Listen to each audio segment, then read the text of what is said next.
Page 1. The Bruises and Toenails. Her name was Barbara Brantley Stewart. The autopsy begins with the truth Anthony C. Stewart never wanted seen. It shows a 12-centimeter bruise, almost 5 inches long, across Barbara's abdomen. That doesn't come from collapsing in bed. That's force. That's trauma. It also shows 2 broken toenails on her right foot. Toenails don't just snap from lying still. They break when someone is struggling, when someone is dragged, when someone is fighting for their life. And while Barbara was fighting, Anthony never called 911. He called his stepson, George, who lives 30 minutes away. George called 911, and when help finally arrived, Anthony told the paramedics to wait another 15 to 20 minutes. That's not care. That's cruelty. Page 2. The vomit lie. Anthony told people Barbara vomited before she died. He wanted to use that as an excuse for stalling. But the autopsy says, word for word, upper airway is clear of debris and foreign material. That means no vomit, no obstruction. His story was a lie. What it does show is Barbara's lungs and liver congested. That happens when someone is cut off from oxygen. And we know Anthony had a pattern of stepping on her oxygen cords.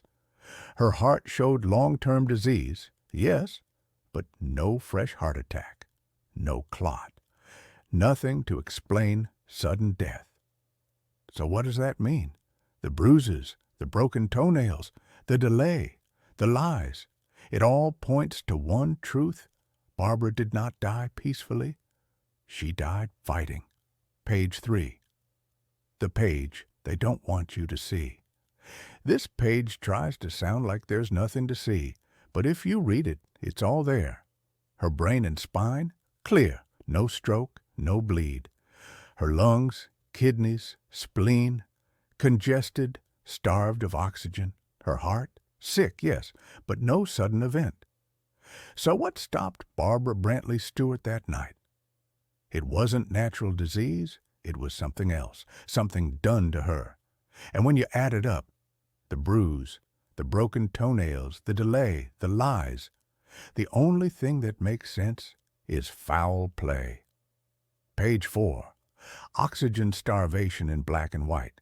This page is written in medical jargon, but here's the truth.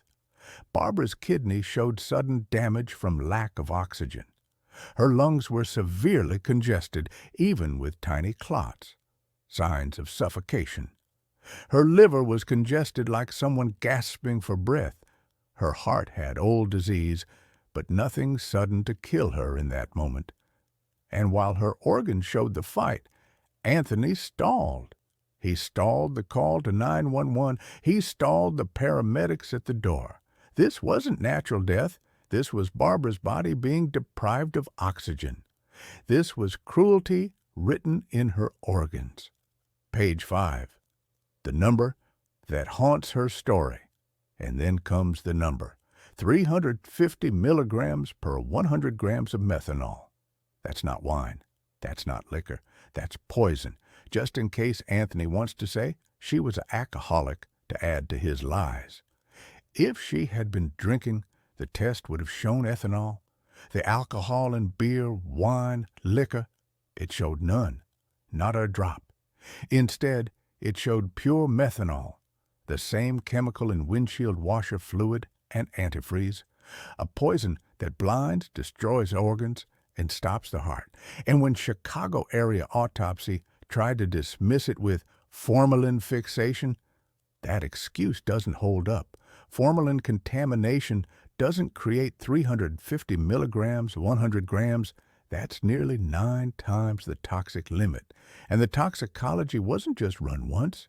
It was confirmed twice using headspace gas chromatography, the gold standard of forensic science. No error, no contamination, no excuses. Barbara Brantley Stewart was not an alcoholic. Barbara Brantley Stewart was poisoned. The truth they can't bury. Her body told the truth. Anthony tried to bury a 5-inch bruise across her abdomen, 2 broken toenails from struggle, organs showing oxygen starvation, and methanol 9 times over the toxic threshold.